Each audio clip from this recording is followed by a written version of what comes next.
tips for a woman to make the first move. I mean, we're in that environment now. It's so difficult for men sometimes.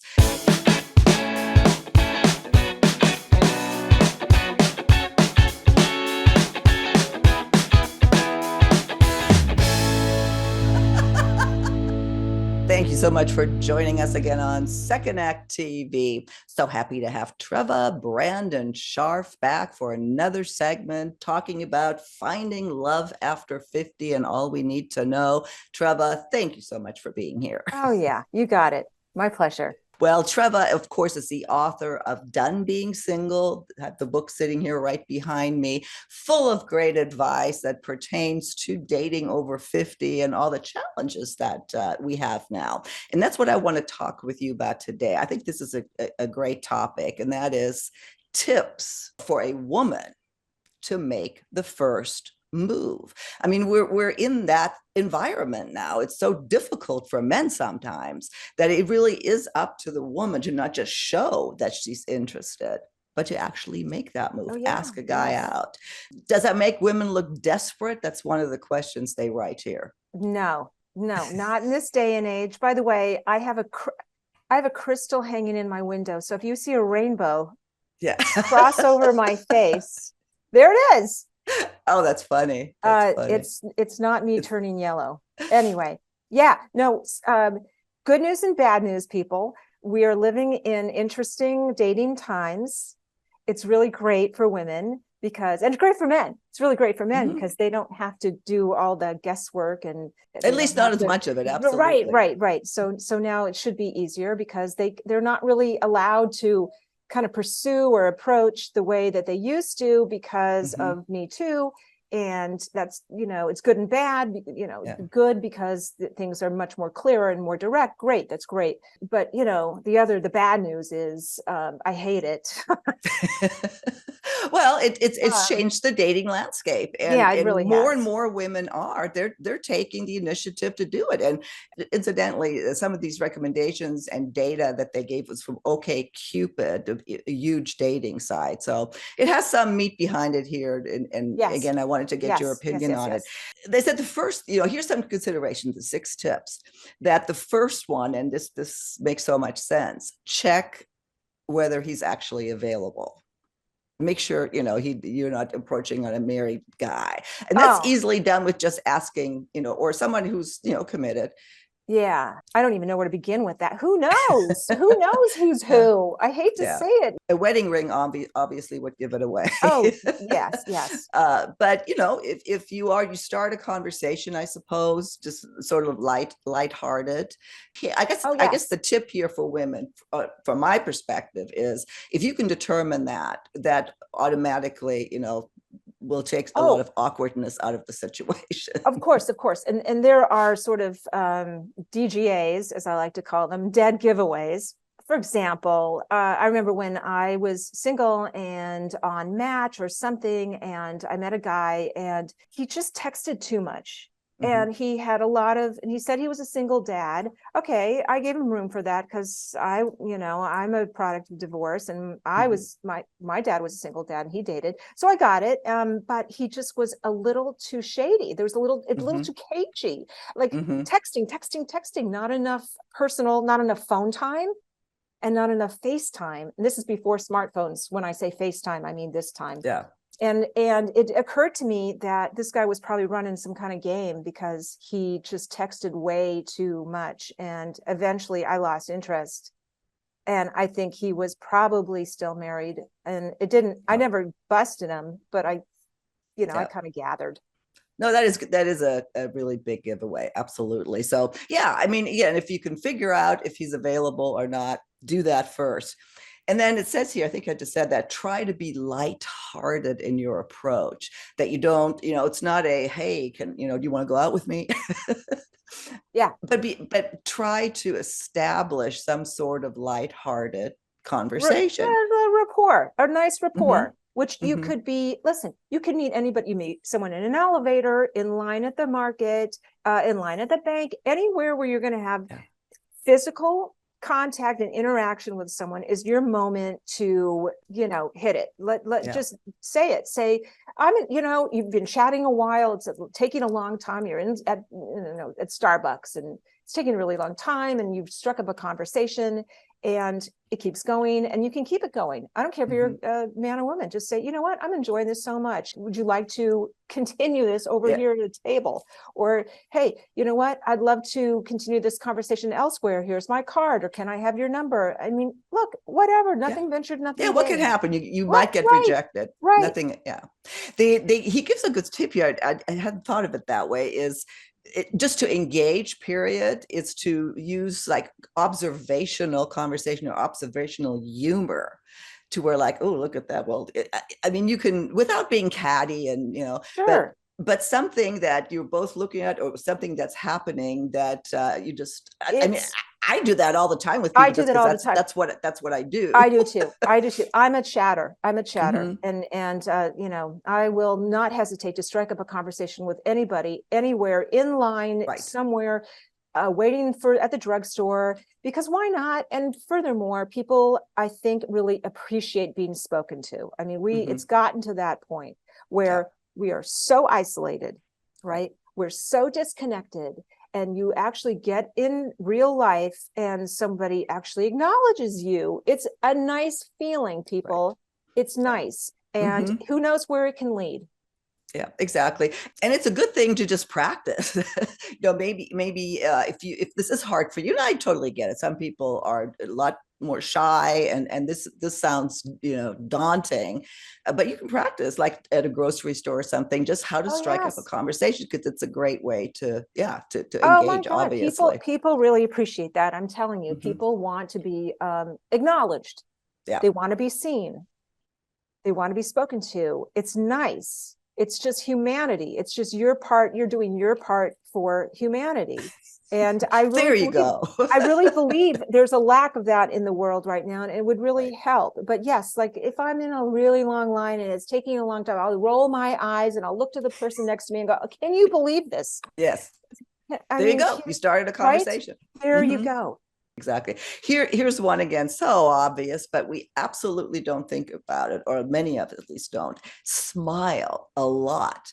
People forget to smile, and how potent a smile actually is. Yes. And there's actual science behind that. I read that when you smile, even to no one, it tricks your brain into thinking you're happy. Okay. So I tell everybody, I don't care where you are, walking down the street by yourself, just turn the just the your corners frown of your upside mouth down just a tiny bit. You don't have to have like a crazy John Wayne Gacy clown painting smile on your face, but just a little approachable, friendly like smile. Just not a creepy smile, right? And force them to look at you too. Again, this is all part of this super disconnected new world we're living in, and it's kind of sad. And I feel like I've taken it upon myself. I'm a one-woman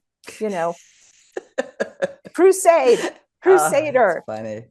It says here, the human brain is programmed to find smiles attractive, and I totally agree with that. Of course. So just remember that. And again, we've talked about that before, how the importance of a smile, like it comes like, oh, just it's just so awkward, or you just can't sit there with a smile. You shouldn't smile if you don't. The best way to demonstrate, I think, is like total difference, isn't there? And that wasn't phony. It's just literally being aware of what a smile does to your face. It's your calling card. It's saying I'm open, I'm receptive, I'm approachable. Yeah. Last time on your show, I said it's like I'm saying I'm open for business. Yeah. I think someone in the comments section said, "Well, what kind of business would that be?" Good question. That's funny. Make physical contact. Again, this is not, and now we're talking to women, giving women advice on how to, make that leap to actually ask someone out, because making physical contact, I don't think we would give that advice to men today. And again, we've talked about that a lot ad nauseum, but just, slight touch on the arm, on the hand, or something. Yeah. A little touch, a little like, that is hilarious. Oh, you've got a good point, or, good for you, or that was so great. It's just something a little, And you'll know if it's receptive or not, I think, right away.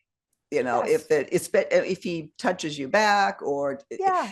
it's pretty telling once you go to that level, when you approach people, if they want to continue talking with you or not.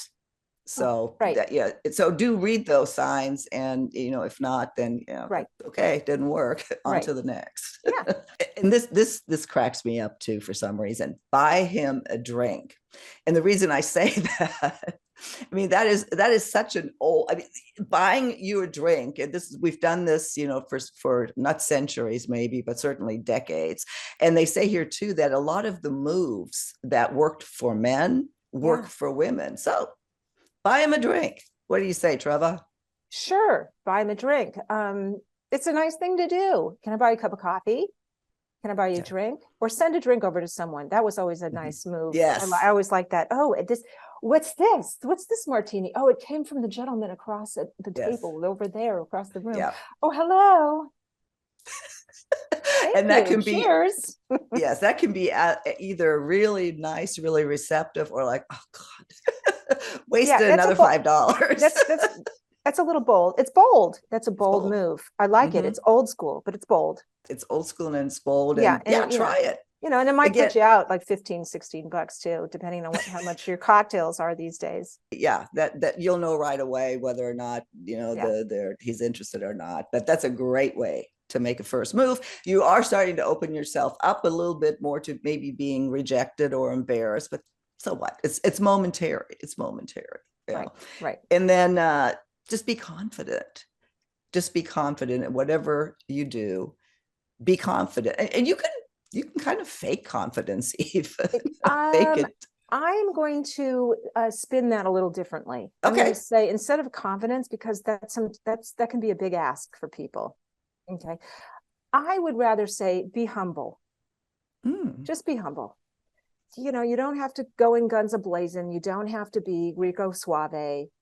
You don't have to be super polished and, charming and charismatic. Just, you know what? Have some humility and have a little, as I like to say, conviction about you. And yeah, as long Mm-hmm. as you go, hey, you know what? I'm a pretty great guy, girl. I got some here. That's all Yeah. you need. And then you just go in. And if the person isn't interested in knowing you or getting to know you or meeting you, then okay, we'll move on. But Yeah. you know what? You don't have to be like, super slick. No. Who is? No. No one is. Yeah. And I think one thing he was implying here too is not necessarily being super slick, but just have confidence in yourself that what you bring to the table is Yeah. enough. And that if not, well, who knows what people are attracted to? Just having confidence that you can do this and be humble. I like that. I love that. Be humble. I Yeah, think there's that's great something, advice. everybody says, oh, I love guys, you have to be confident. No, you don't.